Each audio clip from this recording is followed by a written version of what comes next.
You sound bitter. I am bitter. Whatever. I am bitter. I am bitter, but I'm not bitter. We're here together. Welcome to another edition of the Best of Three podcast. I'm still Alvin. That's still Torrey. It's another late night. It's a late night show. It's almost damn near 10 o'clock because we got lives, but tennis never sleeps. Torrey, how are you doing? I'm good, Alvin. I'm good. You're looking awful preppy-teppy tonight with your little button down. It's a linen shirt. It's linen. Got to stay breathable out here, even though I was inside and it was cold at dinner. But I went to dinner with some friends tonight. Yeah. Good to see them. Good to do it. Just three guys having dinner. It's a nice thing to do. Absolutely, especially all being dads. That's that can be a rarity, especially on a Wednesday. You know what I mean? On a Wednesday. On a Wednesday. Not even a work meeting, just on a Wednesday out. Yeah. But no, it was good. It was good. Nice way to cap off the day. We had a lot in the last 2 days. Yeah.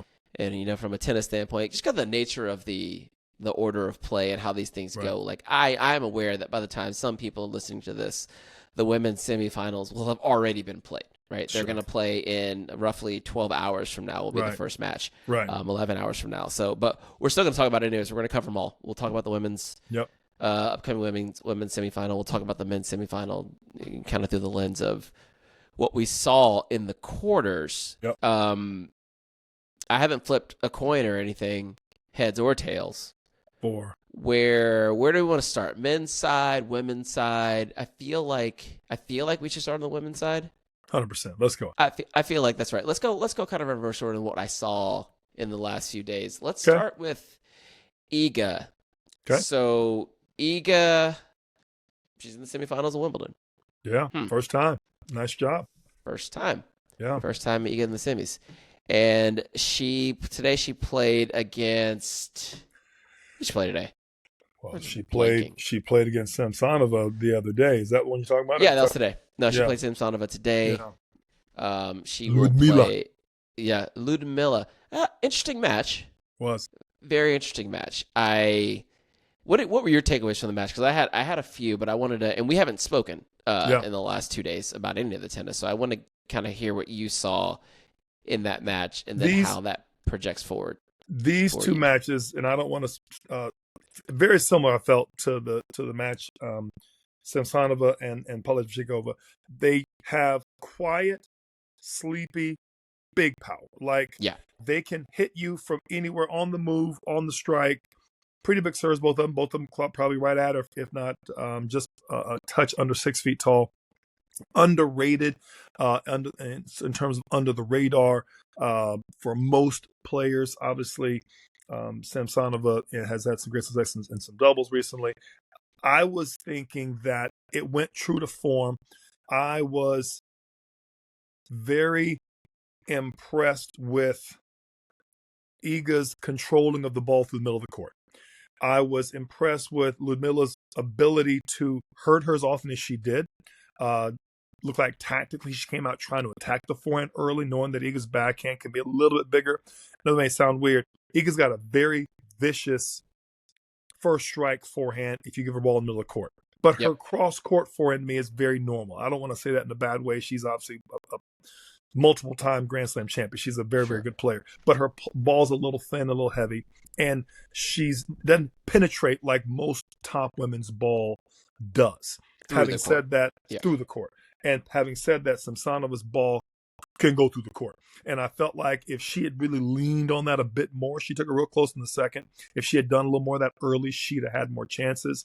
I also felt like, for whatever reason, I know your favorite term is that skinny cross. I call it the inside in. She pulled that backhand inside in on the deuce return, Alvin, about 60% of the time, where it was unreturnable. And I think that was the difference in the match. Was I don't think Ludmila has played against that class of a returner to take her out of the mix. And that, to me, was the real tail of the tape. I knew that would happen to Iga's advantage. I didn't think it would be that much of a difference maker where she would take the racket and first strike out of her hand. Yeah. So that's, I think, from a tactical standpoint, that makes a lot of sense. But I think the thing about Iga, Let's look at this match and then look at yesterday's match as well. Not the Sabalenka match, but the Iga's other match. No, there was another match yesterday. I'm like, I didn't bring any notes with me today, so I'm just. You mean Pavlyuchenkova against Anisimova.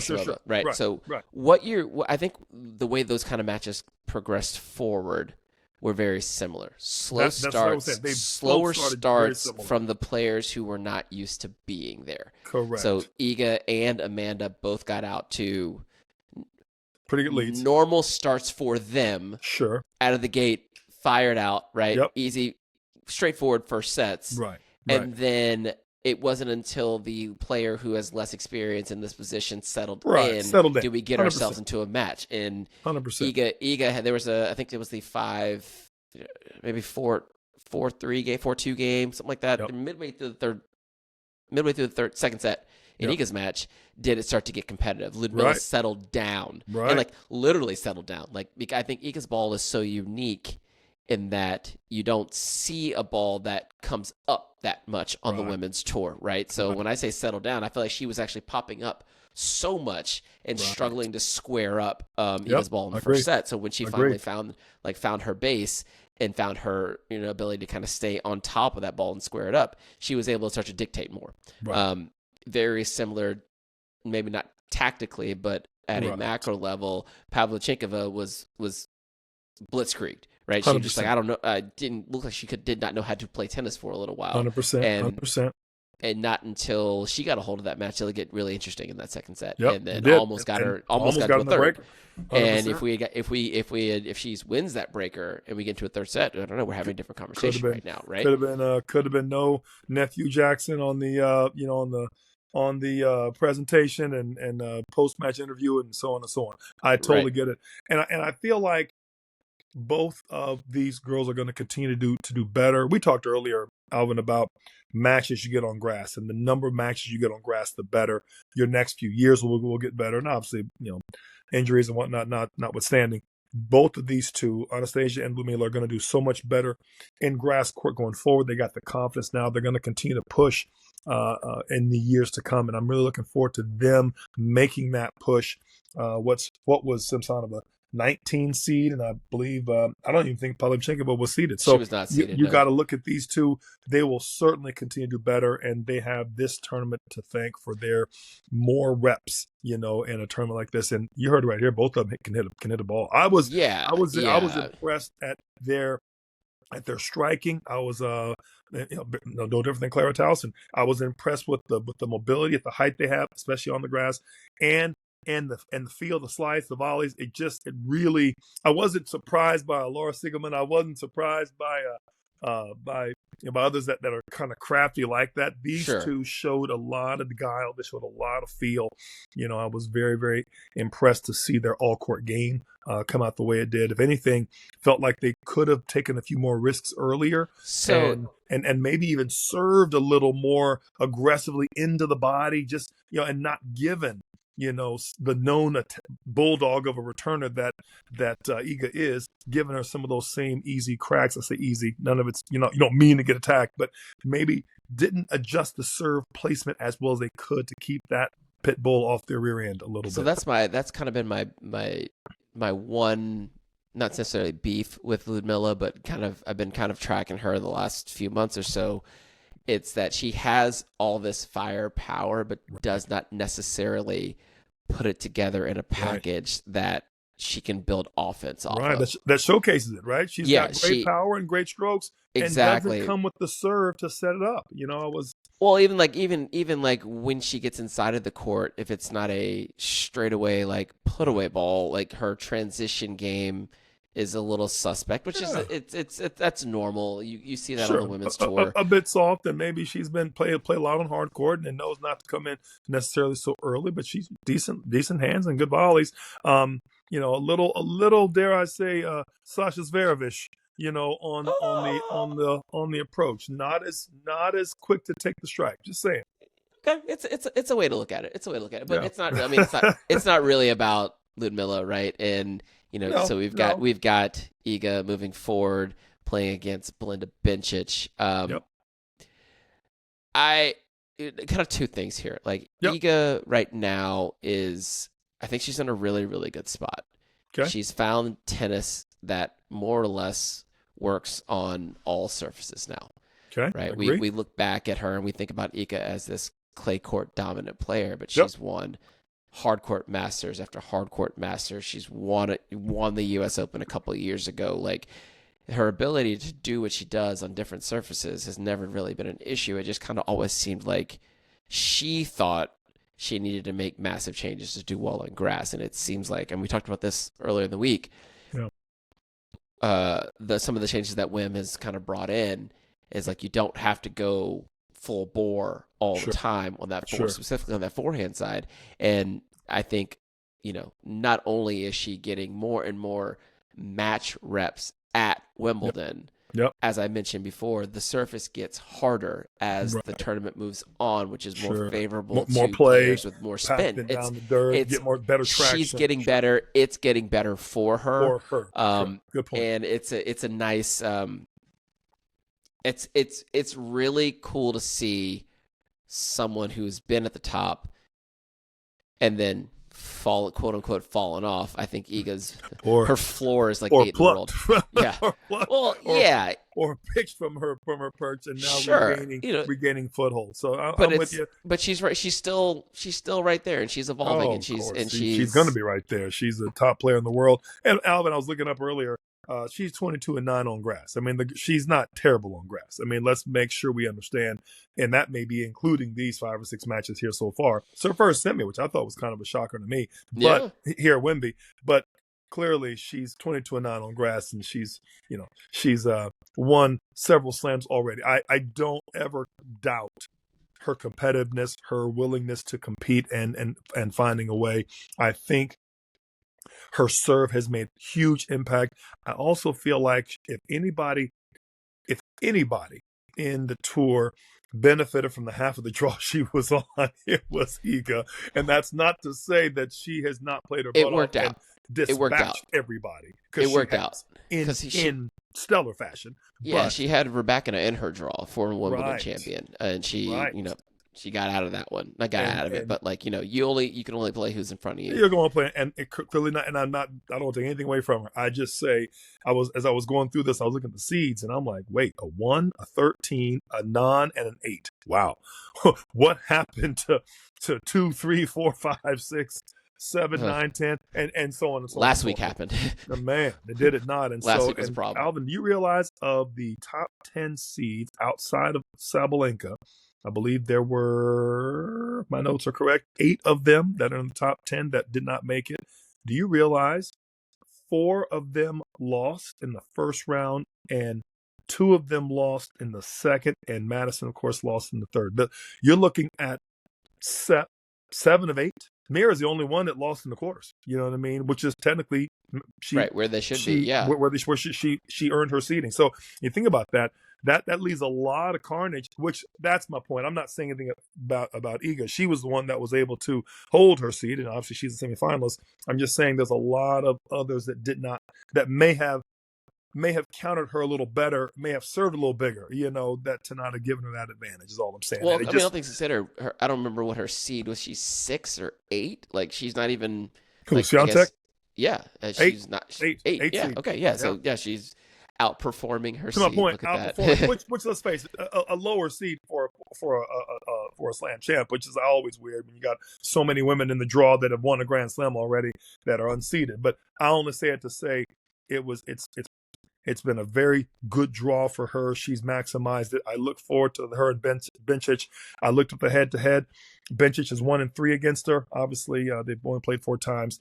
If we're looking at a bit of a preview, I think this match is pretty straightforward for Iga. She's playing very, very good tennis, and I don't see Bencic stole one today. I don't want to, before we go on to her. She stole one today against Mira. Did she steal it, or did Mira just? Well, Mira lost it, but my point not do enough. Nah, I mean, didn't do enough. Didn't do enough at the end of points when she had her on the ropes. Right, is what I saw. Right. I mean, did not. I hate using the term. Didn't step on her neck. I mean, just let it let her get back in it somehow, some way. And you got a girl that's won the Olympics and, got into the semis of the World Championships. This girl can play. She's been around for a long time. She's not new to this. She was darn sure true to this, and she just stayed. What's your term? Finish the drill. Mira didn't finish the drill, and I feel like there are times when I work with my players on pattern completion. We do a lot of pattern work, right? Do this, look for your shot, right? At some point, you've got to go 3 or 4 shots from step-up ball and finish the pattern and know what the certain tactics are to close out. Because otherwise, if there's no finish, then you're just setting up and not really closing out. Well, that's what Mira did today. She did not finish it as often as she could. And she also didn't, also, even to make it even more simple, she didn't execute because she had opportunities in both tiebreakers to finish points, to actually, she did the thing. She got through steps 5 of 6 and then would just miss a put away ball. Miss a put away. Came in a little late. Volley was too low. Had some balls below the net she was trying to finish off. Just again, hit right back to her on a couple of swingers. Just little things that to me, again, youth is what it showed me. But I don't say stole it as if it wasn't her match to win. I'm just saying it was a couple tiebreakers. I didn't feel like she dominated Mira by any stretch of the imagination. I felt like she was the more savvy veteran player, and I felt like it was certainly her match. But I just feel like with that, having said that, I feel like Iga, looking at the 2 matches that I watched, Iga will certainly do that and then what Mira was unable to complete. Iga is very good at. And so I didn't see her ability, Belinda's ability to be wily and slippery in those corners and be dangerous so much as I saw Mira not finish like she could have. So I feel like looking at that match, it's like, to your point, like Iga will be able to do the things that Mira wasn't able to do, like her movement, her ability to. Ability to execute. Well, we're not going to say that like in A, but I feel like her Iga in the middle of the court is a lot more efficient than Mira in the middle of the court. Her center shots may be the best of all time. Her center shots may be the best I've ever seen in the women's game. And Serena's pretty good at it. But her center shots are absolutely just tactically and precision, just spot on. From the ground up too, because her footwork is impeccable. She puts herself in position, gives herself time to even use spin a lot of the time on the forehand side to get that ball off the court, as opposed to needing to bang it flat through the back of the court. So I feel the same way I feel about a lot of Iga matches. Like once this thing starts going, like if we get to an hour mark, Belinda could be down a set. If it's still a match, by the hour mark, that'd be saying something for Belinda. She could actually just go right through her. Oh, for sure. Yeah. From what we've seen, not a huge serve, not a huge weapon, very wily. But again, you're talking about Iga here, and that would tee it up. I am looking forward to. I did a few notes on this match here. Alvin, did you know that Anisimova is 5-3 in the head-to-head with Sabalenka? Yeah, but those 5. The majority of those wins are from before Sabalenka was Sabalenka. Sabalenka we know now. No question. In the last 3 matches, I would say that it's been 3 on the trot for Arena. But yeah, there was a while she was like undefeated against her. Like it was like 4-0 or 5-0 at one point. I'll give you one more stat: 11-2 on grass, and versus 28-17 on grass. Now, unfortunately, because of some injuries and taking some time away from the game, she's missed a year or 2 of some of those matches. And obviously, has become Arena, in the last couple of years. To your point, but just to say, and Arena made the semi here and back in 21. The point I'm getting at, Alvin, is this match could get fairly, it could get. There's a little bit of unfinished history here, and they're both starting to play well. You cannot go through Amanda's backhand. I think that's been proven. Amanda's got a backhand that will absolutely take you out. She can bang it cross, bang it line, inside out, skinny cross. She has a world-class backhand that not many can handle. And I say that to say it will be good to see a couple of 6-foot-tall, bangers go head-to-head on this thing. Do I give Arena the edge? 100%. Do I think it'll be interesting, and could it get dicey? I do. I'm with you. I do give Arena the edge here. And it's interesting. Like we're looking at the semifinals, looking forward. The quarterfinal matchup, there's not, like I said, it's not really much to take. Like Arena versus Sigmund really has nothing to do with what she'll see against Amanda in the next round. But I will say I think she did a really, really good job of staying mentally with it throughout the entirety of that match, and even switching up her strategy a little bit in the third set, like using a forehand slice, like Aryna Sabalenka, biggest forehand in the women's game, using a forehand slice. But she did a really good job of mixing that in to kind of keep Laura off off of what she wanted to do, giving feeding her off her pace. less to work with. Yeah, exactly. So I that was really, really cool. And then so I don't really want to talk much about that match. It happened, I feel like it happened like a year ago, but Amanda's match against Pavlyuchenkova was like a classic women's tennis match, in that the match, once they both got into it, it was all about serves and returns. Can you make enough first serves? Because if you can't, the returner is building offense off of that second serve return, like on both sides. Both sides. Damn near could have drop fed it instead of a second serve and backed up and played a little bit defense. But I'm interested in the matchup between Anisimova and Sabalenka. I think skill-wise, off the ground, they look to be, equals to a certain extent. Sure, 100%. Yeah. I would say Sabalenka's forehand is much bigger. I would say Amanda's backhand is much bigger and better. But and the forehand's going to go to the backhand, and that was my thing, was to say, what I like about the rock paper scissors this is Sabalenka will love to go inside out, step up forehand to the backhand, and that, much like she plays Coco, that is a non-starter, because that ball will come back and potentially hurt her off that same ball, because Amanda just strikes that ball so darn clean. And Amanda doesn't have a bad forehand like Aryna doesn't have a bad backhand. So to me, it's going to come down to Arena's backhand and Amanda's forehand. And to your point, can Amanda make enough first serves to be relevant? And if and only if Aryna has a few sloppy service games, can Amanda take advantage and keep this thing tight and threaten her and really take a set to get her attention? Yes. Otherwise, if Arena's in the driver's seat, there's not many players, Swiatek, Kokogov included, that Madison Keys, that can take her to task if she's in the driver's seat the entire time. That's where she wants to be. Yeah, I mean, I think the kind of in that same vein, the blueprint would be like Madison at the at the Australian Open. Like if Amanda is going to actually push Aryna and try to take this match, I don't think she has the same serve. Like Madison was able to get free points off her serve. And Madison played lights out for the vast majority of that match as well. But also a big differentiator is foot speed. Yeah. Amanda, I worry about Amanda anytime she gets outside the singles lines. Sure. And that is something that is going to, I think, show up pretty early and pretty often, because Aryna has impeccable footwork. She does, and especially quite well for someone that size. Yeah, 100%. So I think it might come down to, obviously, serves, right? Like both women will be looking to attack second serves. Aryna's second serve isn't as impactful on the grass. It does not get the kick that she wants it to get. So I think Amanda will be able to build offense off of it. But take that. I mean, that's kind of the same on both sides, though. 100%.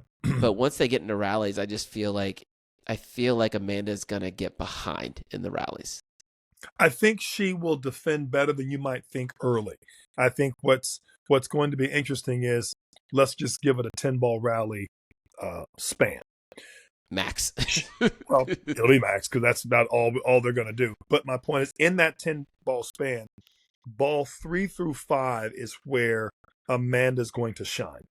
After ball 6 and 7, to your point, she will start to get behind. But if she strikes backhand back deep to Aryna's backhand and can wrong foot go behind or go through the court with another backhand or ball and inside out, that now pushes Sabalenka outside the single sidelines, and in which case that's the favorable matchup for Amanda. If she cannot, and you give that same inside out back to Arena, and it's now the inside in territory, curtains. And that to me is where this match is going to be a make or break for Amanda. Can she capitalize and counter strike soon enough to where it's not a foot race, but the depth, and she can counter strike earlier? And if not, well, then at the end of the day, that's just what it is. So how do you see her doing that without serving 70+% on first serves? But she's been serving pretty good, Alvin. I think that's my point. So that's the thing. I don't see that changing, and I really don't see. If she doesn't, Alvin, this will be 3-3. I mean, let's be honest. I mean, I think we both understand Arena's the number one player in the world and has great returns, and especially second serve returns. So if she doesn't, this will be a walkthrough. We're assuming both players are going to bring 70% plus, hopefully high 70s for Amanda to make this thing relevant. Amanda's got a good serve. If she can land on the first, this will be a match. And if she doesn't, then it won't. Then it won't. Yeah. Yeah, that's fair. Siegemund, shout out to Siegemund for bringing out a flurry of tennis IQ. I know I skipped over the part of kind of reviewing the quarter. I was so impressed with her tennis IQ and just her overall mutant ability to just understand where the ball was going, what to play, slices, drop shots, balls on the rise droppers. I mean, had loop, and then would tag a few balls every once in a while just to kind of keep you honest. And I was so impressed with her play. That was a match to get through, not necessarily to look good doing it. And I gotta say, again, the grass. We talked about this before. The grass does things. You know, it shows up different parts of the court, much like Sonego did with Shelton. You know, he completely did not give him what he was looking for. Right. Didn't give him any rhythm. And a flurry of the drop shots when you're not looking for it, Alvin, can makes you naturally move in and kind of cheat drop shot, and then the ball goes past you. She put her. It was Tom Glavine, old school Braves pitcher. She was putting nice pace. One. She really was. And I thought, and hats off to her for doing that. When you don't have a lot of weapons, you do that, right? But at the same time, I have to give her credit where credit was due. She had a lot of players in her wake this tournament. She was the lowest Boisson of this tournament as far as just a wrecking ball through the draw. And hats off to her. She was fun to watch.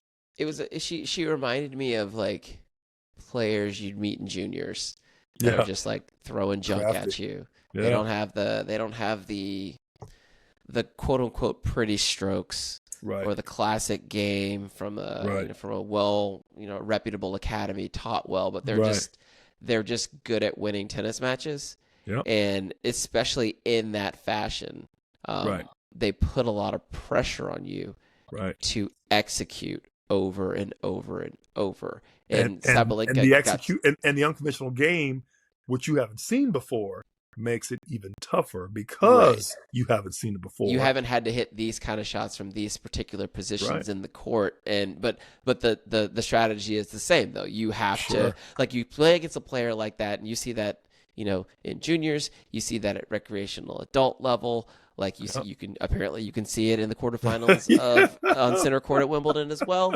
Like, you just gotta be willing to go through that person, and that's not overhit from the baseline. It is the process of like building the point, and when you get the short ball, don't overcook it. Don't be lazy with the footwork. You actually have to execute and continue to move forward and then finish off with the ball. She might make you hit the overhead as well, but you have to be willing to do that over and over and over and over, and know that it's gonna be a rough ride. Right. But it'll be a ride. It will be a ride. It is a battle of attrition. Longer than you want, but a whole lot more uncomfortable than you want. Yeah. But manageable. It's a battle of attrition. And it was interesting to see, like, at the end of that match when it really got down to like the business and back into that fourth set, and you could see that Laura did not have the tools to finish the match. She couldn't finish the match. Right. And that is that's just kind of like other players would have given it to her. And Arena pulled up just enough. Through frustration alone. Just enough to like, I'm going to get over this finish line. Because I don't think you can without me giving it to you. Right. Close. She tried. She was close. She tried. I'm not going to give it to you. Right? I'm not here to help you. No. Good playing. Very mature tennis from Arena. She did that in the Australian Open too, Alvin. I felt did a phenomenal job up until she ran up against Madison of showing some craftiness in some very tough matches. She did it again in the French.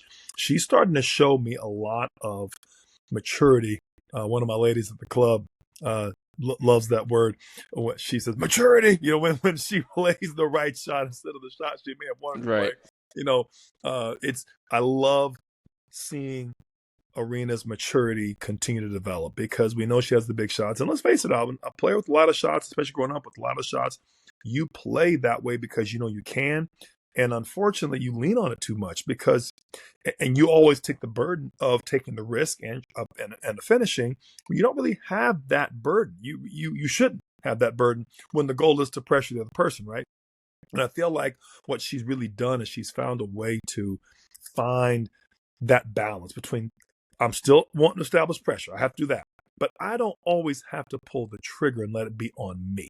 You know, I can still defend. I can put a few balls back and forth. I can play a little Muhammad Ali rope-a-dope, you know, if need be, and then go for the ball I'm looking for and realize you can't. And if you're waiting for me to go big or go through you or take all the chances, I'm smarter than that now. I don't have to put myself in that trick bag all the time. Yeah, a little controlled aggression. You're also not to jump ahead, but we've seen kind of that's been the growth on Carlos Alcaraz in the last few months. 100%. Like the pace of my ball will be enough sometimes. Will be enough. I don't have to hit the winner. I don't have to try to hit the winner. I can almost old school Agassi. Like I'm gonna let you give it to me. I'm gonna make you give it to me. Punisher. Yeah.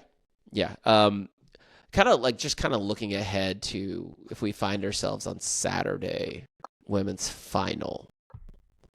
What that might look like. What will the scores with Iga and Arena be? Is that what we're saying? Not necessarily the scores, but what's at stake here? Like, how do we feel about how do we with the four that we have? I'm a big story guy. Like when people ask me who do you want to win, I'm like, well, at the end of the year or at the end of the tournament, there should be there's a story. I know you like this whole story, yeah. But there's when I go back and look at the book of 2025, like there should be a reason for the way these things shook out, right? Okay. We are in a weird space here where we have an opportunity to get Aryna Sabalenka and Iga Swiatek in the finals of a Grand Slam for, I believe, the first time against each other. They've never played in the final of a Grand Slam. And certainly the first time at Wembley. Definitely first time at Wembley. It'll be first time final for both of them. That's what I'm saying. First time final for any of these four 100%, semifinalists, right? 100%. At Wimbledon. So that's interesting. I think who's it most important for right now? I think it's really important for Aryna. Okay, why you say that? I think Aryna, because let's allow ourselves to live in this kind of space where Aryna makes the final and doesn't win it. Right, third time in a row. That's three. That'd be three in a row. Yeah. I'm with you. Once is a thing, two is a coincidence, right? Three is a trend. And we often talk here about her being the most dominant women's tennis player we've seen since Serena Williams, right? She is. But then yes, two things can be true, but now we have to reconcile that, right? Yep. Is she then like, I can only do this on hard court? I'm with you. You're hypothesizing. I get it. I think I agree with you in the sense that it's more important Aryna this year. I would tell you that she has completely put her foot down on the women's tour, and the other two, right? Madison didn't have a great follow up to her Australia win. Coco she's regressed to somewhat the norm after her French. To your point, but when the others who won that slam, in my opinion, nosedived a little bit post their championship, and here she's now been in three in a row. It doesn't carry the same sting, in my opinion. That's fair. Then also there's also the Amanda Anisimova angle. Yep. It would be really cool, like when we think about American women's tennis. For sure. Could we have now that would be, if she were to make the final, that'd be four slams in a row, I think, that we've had an American woman in the final. That would be dating amazing. back to Pegula in the U.S. Open final. I don't remember who Iga beat. Would be amazing. Yeah. Do I think it'll happen? Probably not. That's like asking for Fritz to get past Carlos, in the next few days. Could it happen? It's possible. Is it likely? Yeah. I would say it's more likely. It's more likely than Taylor beating Carlos. Oh, you mean Amanda and Arena? Sure. Yeah, if you had to look at the two. Sure. Again, no doubt. But my point, you know what I mean? It's possible. It's possible. Sure and the Belinda things, I feel like we kind of glazed over the Belinda. It's just I just feel like full stop. Belinda, I don't know what Belinda does well. I watch her play tennis and I'm like, I don't know what she does well. And the fact that you say that, and she's going up against a player that maximizes what you don't do well, is the problem. And that's my point. Yeah. If you don't have big this, that, and the third, guess what? Iga will make you pay. If you do not have a serve and a form that can take her off the court, Iga will make you pay. If you hit a ball a little short in the middle of the court, Iga will make you pay. And that's my only issue. If it was anybody else in this matchup, if they were lefty, if there was something, right, that they brought in this particular mix, I'd be like, Iga's going to have a tough one here. This one here to me reminds me a little bit of the match where Emma Navarro played Iga, and was that US, where she went through it pretty quickly. It was like 6-1, like 3-0 or whatever in the second, and then Emma finally got on the board. That's what this one will look like, and I don't want to sell her short, nor do I want to give her to poop on newly crowned mom and all that. Belinda's done phenomenal, and a veteran of the tour. I just feel the matchup on this one in a rock paper scissors kind of way. Iga is getting signals from the person behind you, watching your fist. Oh, you're gonna do rock? Gotcha. Right, gotcha. I mean, and it's just one of those kind of things. She's it's a different class. It's a different class of player. Just in a horrible matchup for Belinda, in my opinion. Okay, that's fair. Let's mob on over to the men's side here, and I want to start with bottom of the draw. Okay, Alcaraz versus Fritz. Taylor's match against Karen Hatch. I was listening to Taylor's kind of comments coming out of the post match, and he said something to the effect of, the way I played in the first two sets against Karen, no one in the world's beating me. And I'm like, again, Taylor, with your irrational confidence, which you have to have it. I love the way he talks about himself, because no one's gonna gas you up if you're not gonna gas yourself up. 100%. Right? Shameless self-plug. And you need to have that confidence in yourself. But my man, Karen Hatchinoff is Karen Hatchinoff for a reason. Did you see what Carlos did? This is and no shade. Taylor has done I've said it before, I'll say it again. Taylor Fritz is probably the fourth best grass court player in the world. And he is in the tournament right now with the other three better than him. But the fact that he's in the conversation is a huge, huge compliment. Should not be overlooked. That should not be overlooked. That he is. I'll give you some numbers, Alvin. 13-1 on grass this season. 13-1. This is his first semi here at Wemby, but 2 other quarterfinals here. I think he's won a few titles of his titles. I want to say 3 or 4 of his whatever number titles, 9 titles I think he has, are on grass. On grass, yep. Here's another one. Guess who this player is? 22-10 on grass. Don't answer yet. 29-3 on grass. I know that one. And this one here may be hard not to guess. 120-20. Right. On grass. Yeah. Total. On grass. So on grass. I think you understand the other who the other parts of the semifinals. I did see the stat flash up today, and it is mentioned a few times. Novak Djokovic was in his 62nd quarterfinal, and Kabali has won 62 tour matches or something like that. Matches, right? Matches. What are we talking about here? Yeah, I mean, Taylor. No shade. I mean, I'll just look at it as objectively as possible. Yep. Yeah. If both players play their best, this still probably won't be close. Yep. It'll be close. It won't work out in his favor. He's playing the best player he could possibly play on, quite frankly, one of his favorite surfaces. Right. And I don't feel like Taylor does two things well. Taylor serves and hits forehands very well. He actually returns better than you think. But he doesn't return phenomenal on firsts, and he doesn't cover the court extremely well, nor does he close and volley very well. His drop shot returns and gets aren't very good. His on the move to the backhand is more passing shot-esque, a la Marty Fish from back in the day, and leaning on it than he is setting up and countering. And guess who he's playing against? The fastest, best footwork, best court coverage, best return, best drop shot player we've seen, dare I say, ever. 29-3, Alvin, on grass. Yeah. He won this tournament 2 years now in a row. Mm-hmm. I'm not sure. He has a higher win percentage, Alvin, than Sir Roger and Novak on grass, which is saying something. I think that I'm going to say that probably says that there's a little bit of the rest of the field. Then it probably says something more about the rest of the field, considering Roger was playing against players who were actually pretty good on grass. It's a. But your point is. I take your point though. He has not played 120 matches, but right. The point being, nor has he won 24. But the point I made, he's beaten the guy that's won 24, and I'm only mentioning to say.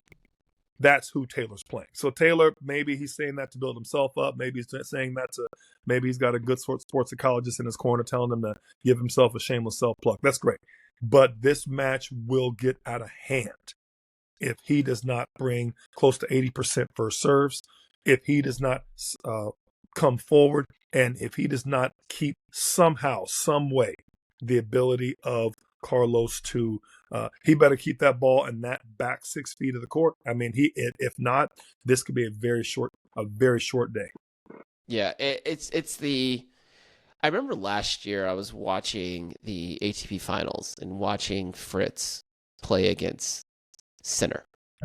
Okay. And they showed some pretty creative camera angles in this match, but I think we might even talked about this. Like, they would get into rallies and you could slowly start to see Taylor getting behind in the rallies, like not being able to recover to the optimal spot.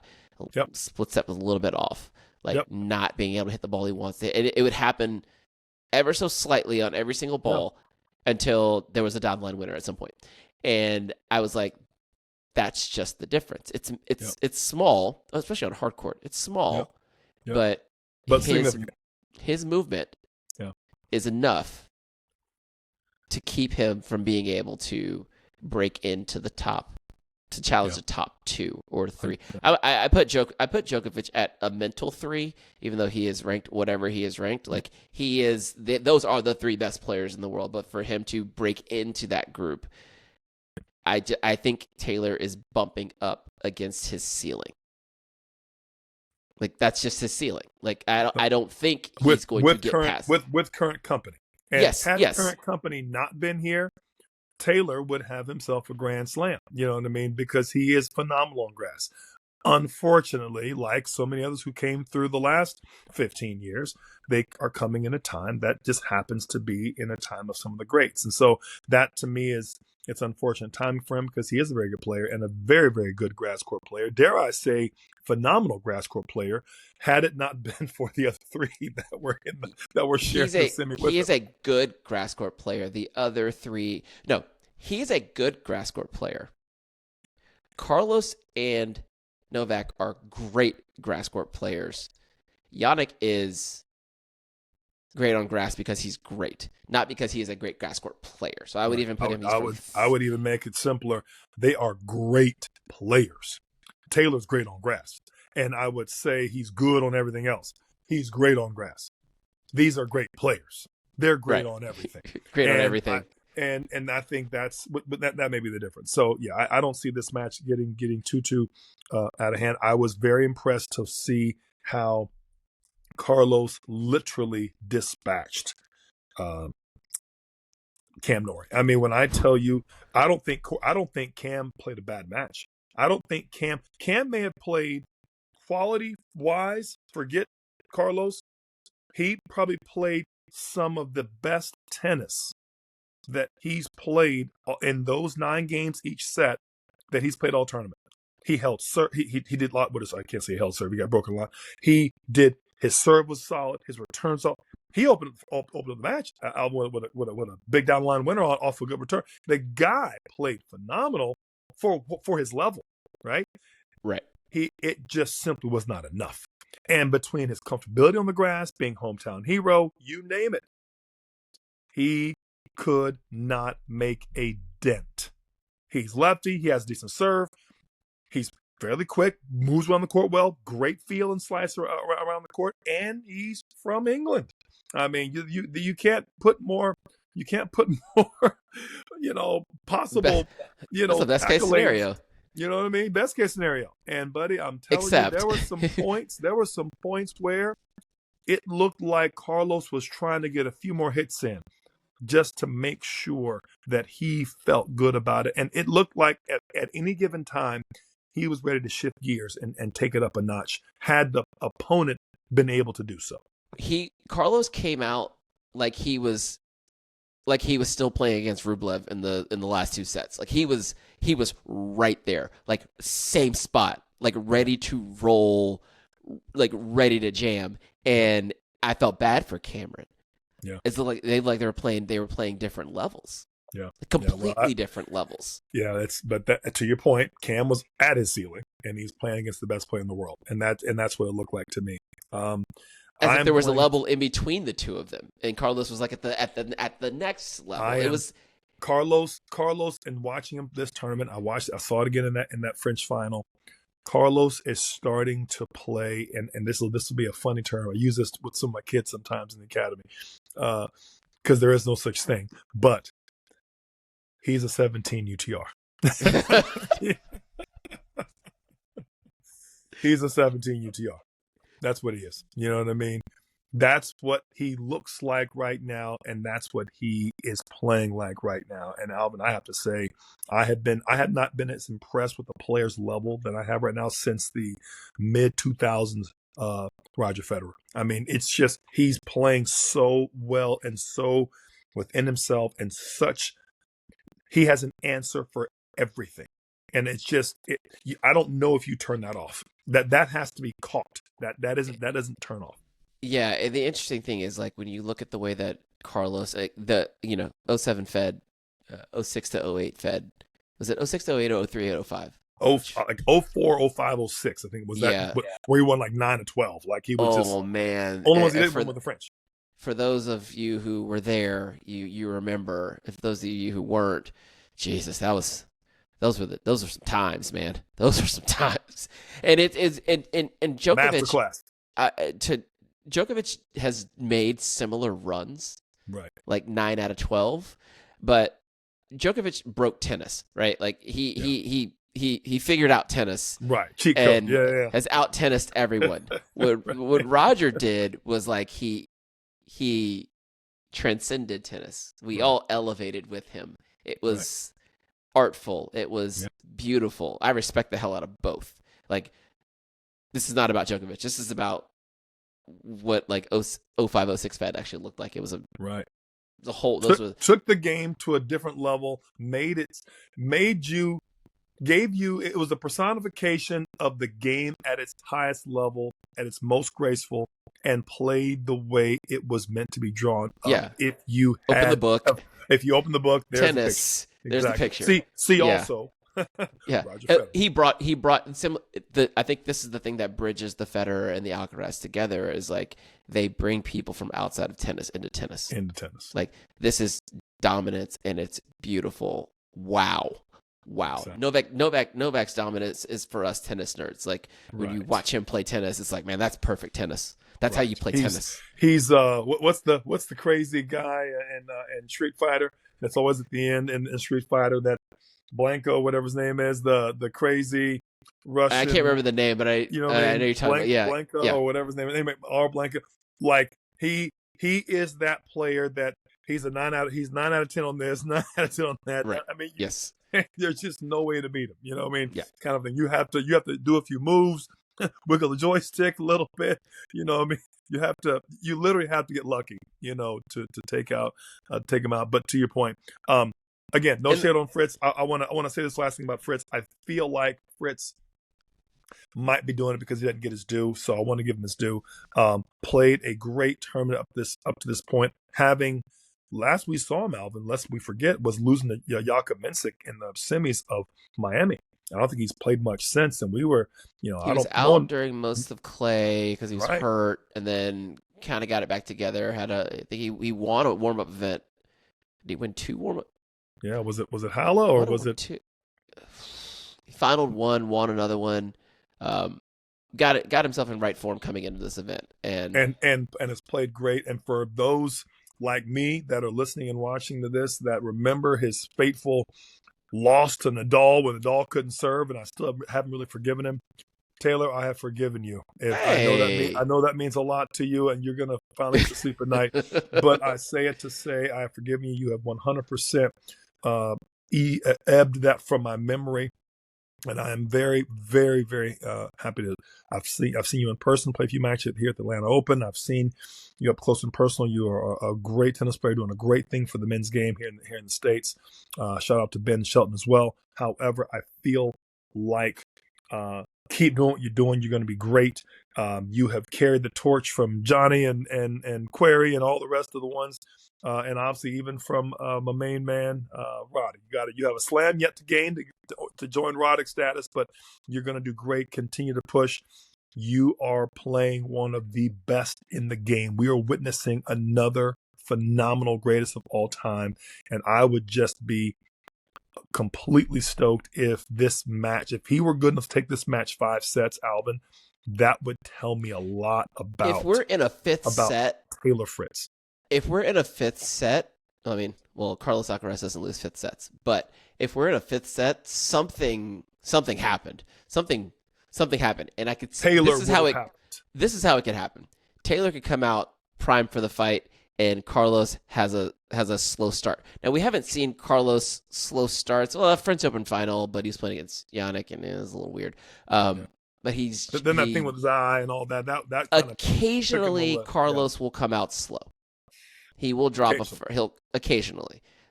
This late in the tournament, not normally. Once he rights the ship, which as I mentioned this earlier, like the kind of when you look at his matriculation through tournaments, he's a little wobbly early, for him, and then once he rights the ship, boom, he's locked in. He's going. It's point and shoot. Yeah, which I think happened the other day against actually Struff. The Struff match, he got it together, and then against Rublev, it's like, okay, we're done now. He played so well against Rublev. There was a couple times Rublev looked back over at him like, "Are you serious? Are you serious?" Like there was a couple times like on a couple of passes that he was like, when top 10 in the world is shocked, right, and surprised at the return pass of one of the biggest points in the game. That's noteworthy in and of itself. So anyway, I love your term, wax poetic on him enough. Just feel this could be we might be. I don't want to catch hatch any chickens before they. What is it? Count any chickens before they hatch. Before they hatch. But I'm just gonna say this is looking like 29-3 will be 30. I said 31, 30-3. 30-3. Fairly soon. And you know what? I'm looking forward to it because I think we talk about this all the time. You got to get enough matches against the greats to be able to know how to play them the next time. You know what I mean? You just can't play them once or twice and then know what to do. You got to play them 5, 6, 7, 8 times. And then they start respecting your level. They start taking some chances they wouldn't normally take, or not taking the chances and leaving it open for you to take that ball because you usually didn't miss that ball. Those are things that I like to see in this match. If Taylor can go 5, it'd be phenomenal. I don't think he will. It's possible, but he might. Yeah, and it's not a matter of, I don't think it's because of what Taylor won't be able to do. I think it'll more come down to what Taylor is not. Like I don't think it's going to be him not being able to execute. I think Taylor will be fine. I assume Taylor will serve fine. I assume Taylor will play the way he's played in the 5 matches leading up to this. Yeah. And that just won't be enough. 100%. I've never seen Taylor Fritz play a match in which I go, oh yeah, that right there would beat Alcaraz. That's actually now we're hitting the ceiling. Yep. And his ceiling. I can't dunk. His opponent. Right. I'm just not tall. I can't dunk. That's what it is. No, there's nothing I can do. Oh, it's so pretty. Yeah. No, you're right. You're right. Yeah. So, yep, that's that one, and we come down to the last semifinal: Novak Djokovic against Alvin. 22-10. He's 5-4 against the greatest of all time. He has only made one semi on the grass. That was in 23. We've said it before. He's mortal. Alvin. I think Novak could beat Jannik Sinner on grass in this tournament in a few days.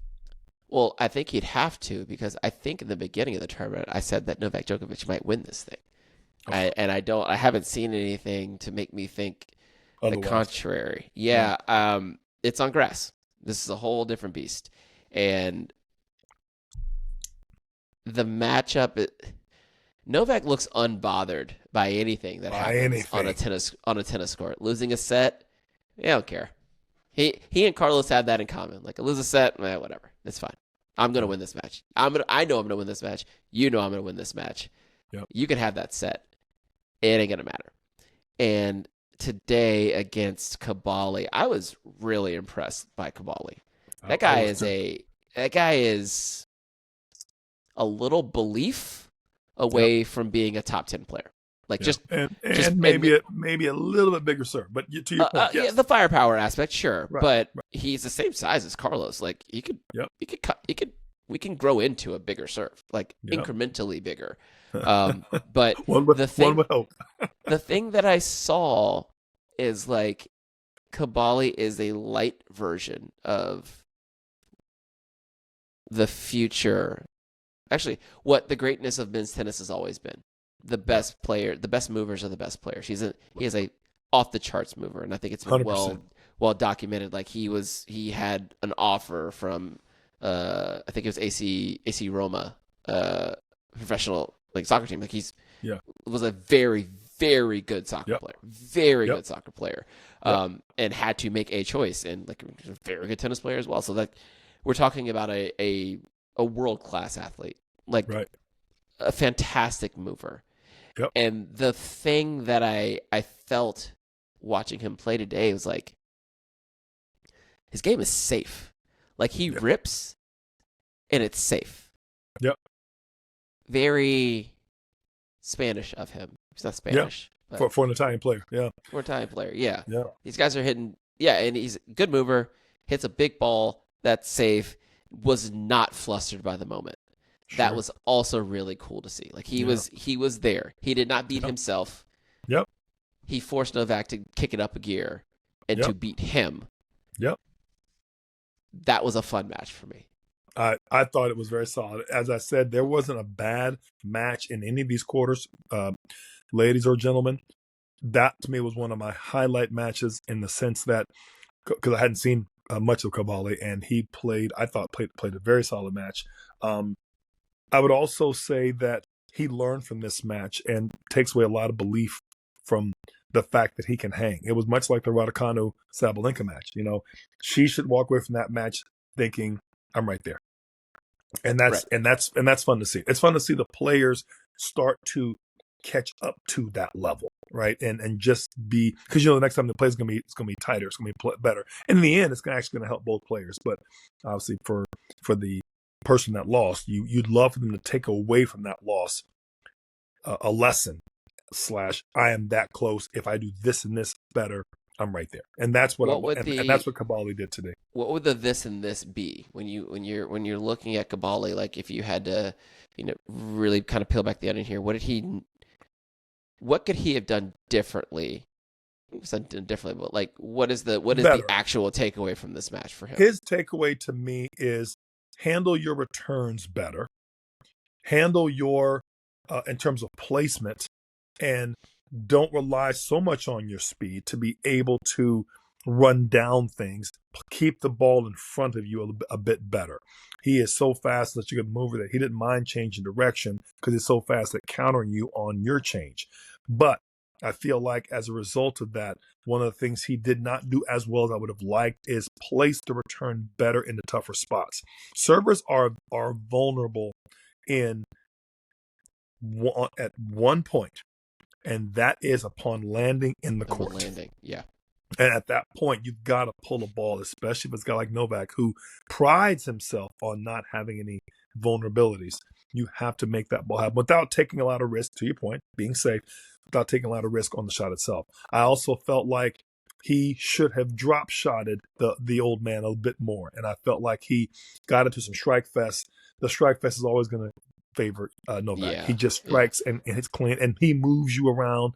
Like, buddy, if this goes 15 rounds in this title fight, I'm pretty good in 15 rounds, right? He needed to have been a little more Tyson-esque in that, and not Muhammad Ali. He had to do something that was going to make Novak, run up and go north-south a bit more. Play a Sonego, tactic a little bit more.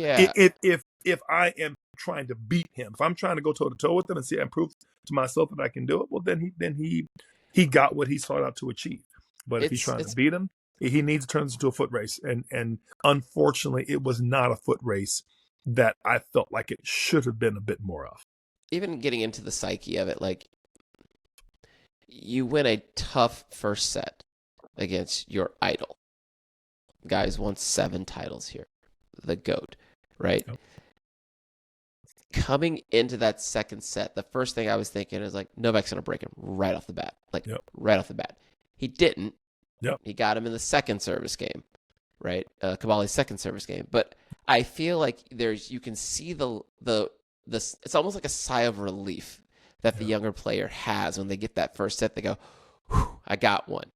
Right. But it's like, really, it should be the inverse of, like, sure, I've almost got him. I need to go. Now I need to take it up a notch. 100%. I got to step it up a notch 100%. Because he most definitely will.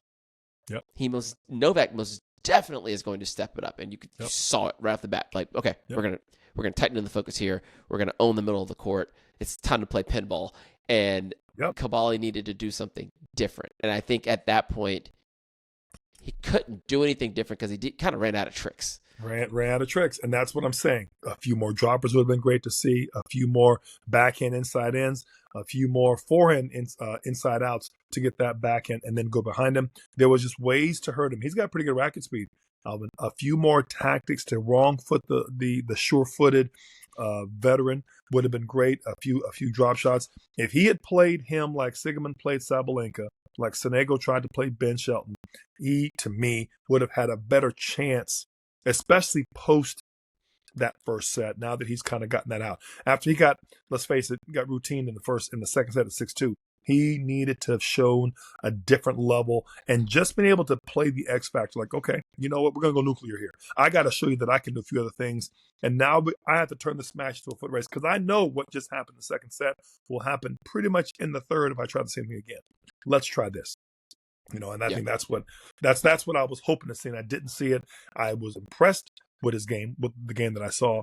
But playing against Novak, I knew that I got the sense he would try to redo what he tried in the second and do a better job of it. But he didn't realize that script was already written, and it didn't matter how well he did it. He was not gonna do any different with that situation. But played a close third. But at the end of the day, it was Novak's match, and let's face it, he was not having it. Tell me your thoughts about Ben and Yannick. I know you talked before you came online here. Gosh. What were you disappointed with? Because it sounded like you disappointed. It's not really disappointment. Actually, I'm disappointed for tennis. Okay. I'm disappointed for tennis because I keep looking for someone else to threaten these two. Okay. And there's no one else. They keep, people pop up. Like Ben Shelton, he's made semifinals of multiple Grand Slams, and he's right there. He hasn't dropped a set all tournament. Comes into this match. I told you before the match, in a world in which Ben Shelton is going to take down Jannik Sinner, he's going to have to do it in tiebreakers. What happens? We get into a tiebreaker in the first set. What happens? He gets up a mini break. What happens? He'll win another point the rest of the tiebreaker. And it was just like the semifinal or the quarterfinal he played against Carlos at the French Open. It's like it's almost the same thing. And at that point, it's like, okay. Did he win that tiebreaker against Carlos and then lost in 4, or did I forget? No, Carlos. I think he got up and Carlos came back. I think it was like 4-0 or something like that, 3-0 or 4-0 in the tiebreaker. And Carlos came back, and they lost it. Yeah. Yep, so you're right. My question then, like, so as I'm watching the rest of the match, I go, what does Ben work on to then come back and be able to threaten a Jannik Sinner or Carlos Alcaraz? And I got disappointed for tennis because the answer is, it's not you, homie. Like, you are who you are. Like, exactly. it's there's nothing you can get better. Right. You can go for number 3. Number 3 is a great goal. Yeah. Number 3 is a fantastic goal. Right. I found this great place. It's called My Lane. Great view, great service, no Michelin stars, but just reliable every single time. It's pretty good. Yeah, it's pretty good. Yeah, it's just there are levels, right? There are levels, and we always sort players in the levels. I hear you. It's almost as if it's funny. Listen to the dichotomy of what you're saying, because in one hand, I think you realize how good they are, and I think on the other hand, you keep looking for 3 through 5 to close the gap. I have waxed poetic on 3 through 5 and 3 through 8 some of them not even being worthy of being 3 through 5, 3 through 8. And you keep waiting for 3 through 5 to show you that they're close. I'm waiting for, I find it ironic is all I'm wanting 1 through 3 and then 4 through 8 when there really is just 1 and 2. And then 3 through 8. And a former one that's deciding wild card. He's a wild card. I don't even count. I don't even count Novak. He doesn't need a ranking. He does not need a ranking. I don't. He doesn't count. Yeah. You can't. And that's the problem. There's 1 and 2. Former Novak. Number 1. Yeah. And then everybody else is playing bridesmaids. And Alvin, that's just unfortunate the way it is right now. And they are playing at such a level, Alvin, that. And it's not to say we can't look forward to and see these other players get through, but if anything, Alvin, I mentioned this to you at the end of at the French. The level they played was such a high level that if they were to continue, they were not going to fall down a notch after this match. They were only going to get better. And therefore, because the other players didn't play that match, there's already catch up. And then on top of that, they're pretty good anyway. And you're talking about and going into Wemby. This is now a surface that Carlos is pretty good at. If anything, I'm impressed that Yannick's got here without much fanfare. So, wait a minute. Hold on. Gregor had him dead to rights. Don't bring up Gregor because that's no. But I have to bring it up to say that Gregor should have beat him, had him dead to rights. Exactly. I am pissed at and Gregor. there is the difference, right? How do you beat Jannik Sinner on grass, right? Well, you have to be able to keep him out of his strike. You serve bombs, right? You go by. He did exactly what I thought. What I'm telling. What I think. Your boy Kabbalah should have done against Novak. Went behind him often, took him to task, never let him get his foot under him, came forward a lot, keep the ball low, slicing, right? Keep the ball low. But that's the thing. I'm going to run you with it all day long and so serve. When I look at Ben versus Grigor, there is a gap in the skill set to be able to execute some of those finer tactics. Yep. Like Grigor has probably the best slice backhand on tour. Sure, right. Agree with that. He hits it with the precision that most people dare to have on their forehands. Right. Dream of. Right. Yeah. Yeah, and he did for an hour and a half. Grigor was perfect. He was perfect. Served bombs. Yeah, he was up in the 140s. I mean, he was nailing serves, slicing, bringing up grass off the bounce. Like having no Yannick need to down. mow. No need to mow. I got it. I got it. I'm taking care of the turf today, and it's one thing to be able to identify what the tactic is, but then to be able to do it is a different thing. Yeah. And I saw Ben trying to use the slice, but even when he used the slice is not as good as Grigor's slice. That's right. Right? And keep working on your slice, but at some point you don't have the technique, you don't have the feel. It's like the slice is going to be what the slice is going to be. So yeah, that's just I'm not disappointed in Ben by any stretch of the means. Like he's had a great follow-up year. And he's a Grand Slam gamer. He shows up in Grand Slams all the time. Oh my God, big time player, makes big time plays in big time games. Okay, in his last 4 Grand Slams, he's lost to Jannik Sinner, Carlos Alcaraz, Jannik Sinner, Novak Djokovic.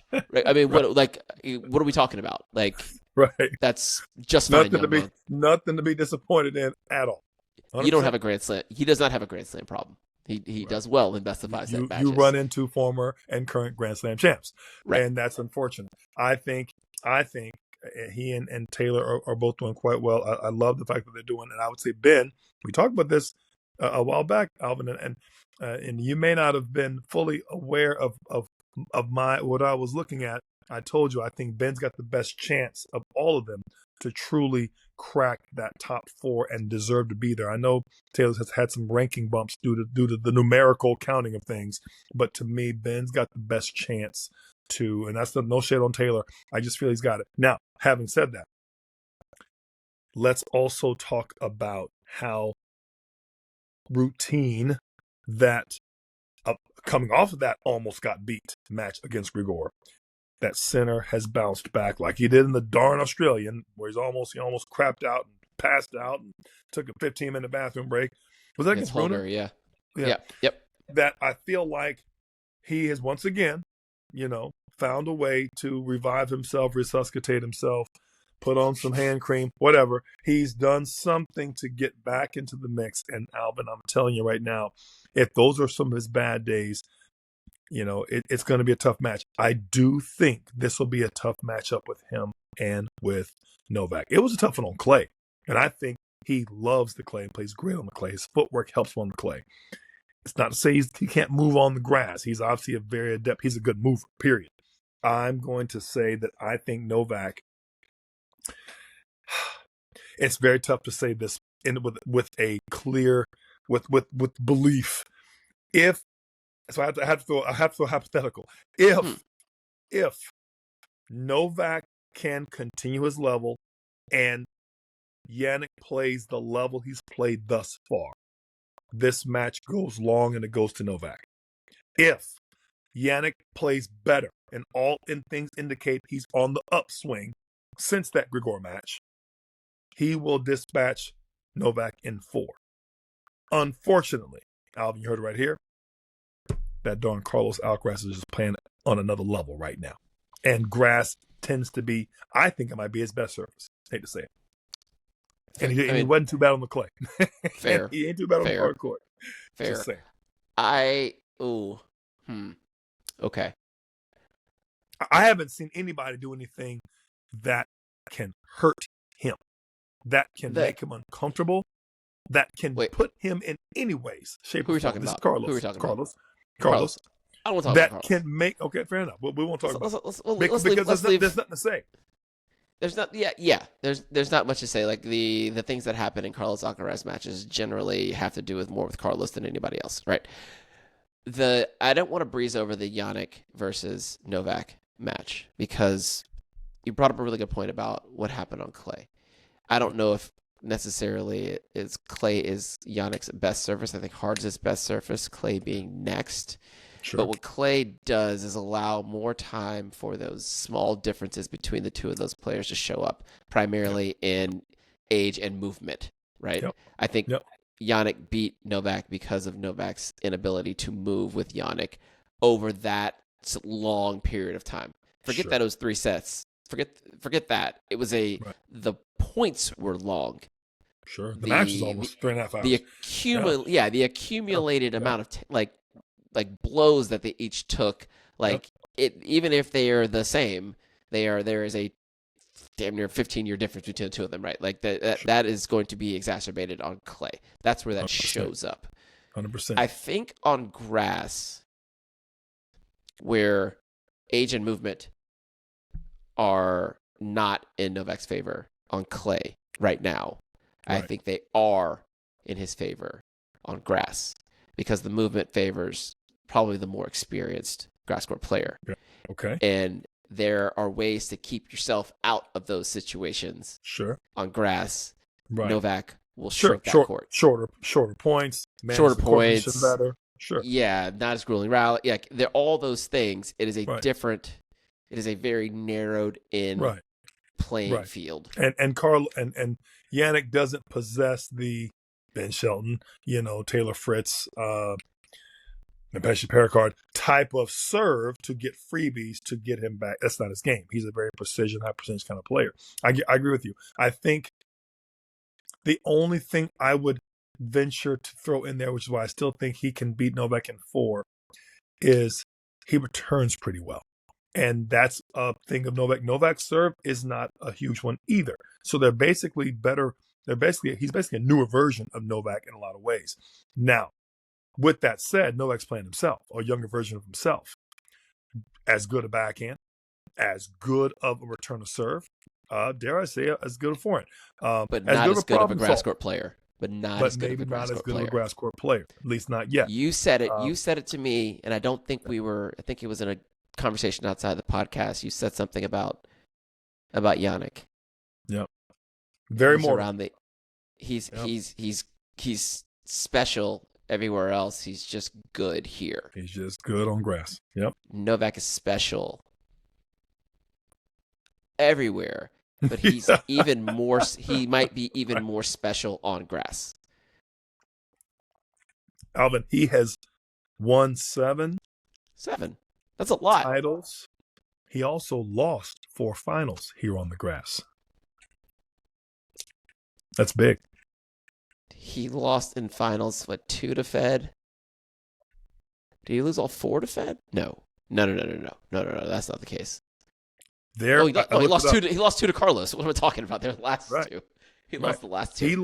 He's lost 13 finals of slams. 4 of them at Wembley. So not only has he won 24, right? He's been in 37. So you have to appreciate the fact that what we're talking about here. So he's won 7 Wimbledons and he's been in 11 finals. That's what I'm at Wimbledon. At Wimbledon, which I think the other finals, actually, the other Grand Slams actually don't have any impact on what happens here because this place is so unique. The grass is so unique. That's my point. 7 out of 11 in finals. To your point of finals, which is how you get to 120 and 20. Right. Yeah. That's a special number, Alvin. I don't have any issue saying it with my chest. I feel like Novak's going to win this one probably in 4. Say it with your chest. Say it with your chest.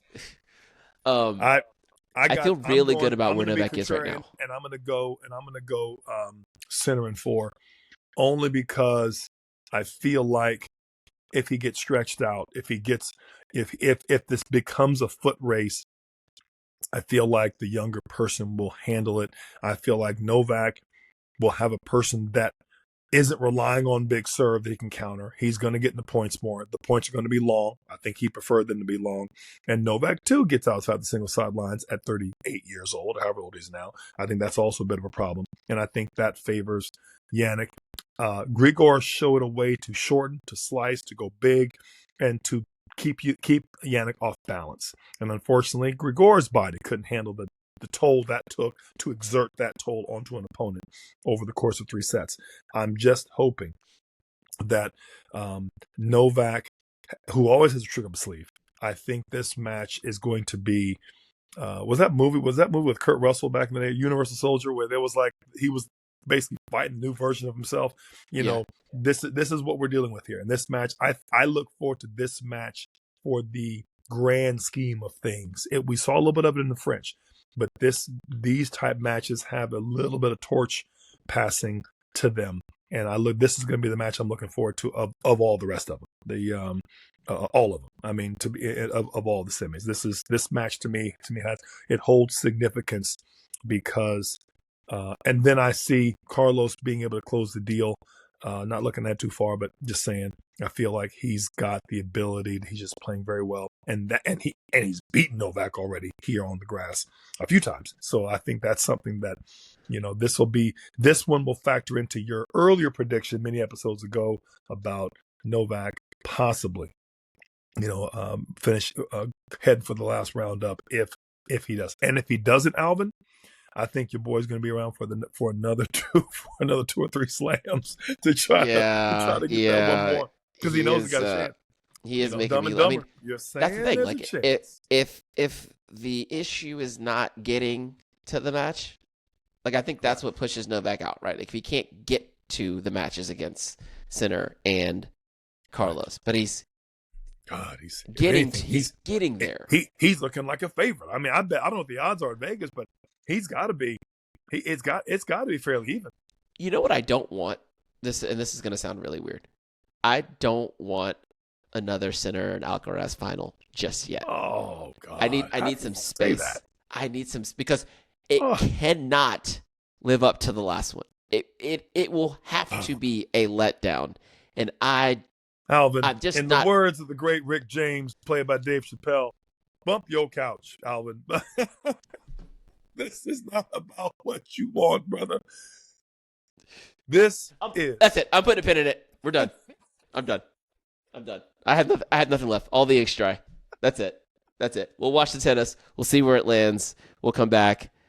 We'll talk shit on the internet. It's fine. Not be ready for greatness when it shows up at your front door. I'm tired. I want some space. God, leave something. Leave something for the U.S. Open. Leave something. Let's just leave something. I don't. What do we? No. All I'm gonna be doing is all I'm gonna be left with is disappointment. It can't. You know what we had?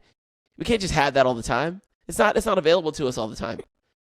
There are duds. And quit looking at my lemonade.